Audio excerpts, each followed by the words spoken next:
To replace one of the pantry rail support trim pieces in this KitchenAid refrigerator, you may need to use a 90-degree pick. Pull the pantry drawer forward, then hold the slide rails as you push the drawer back and lift up to remove.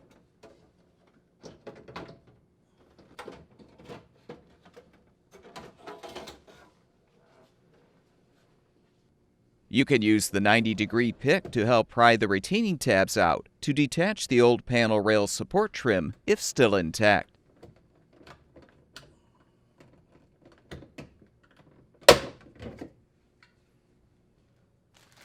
To install the new pantry rail support trim, align it with the support and snap it into place.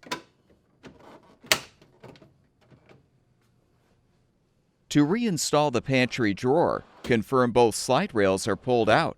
Then insert the support bracket tabs into the slots in the side channels of the drawer and push the drawer in.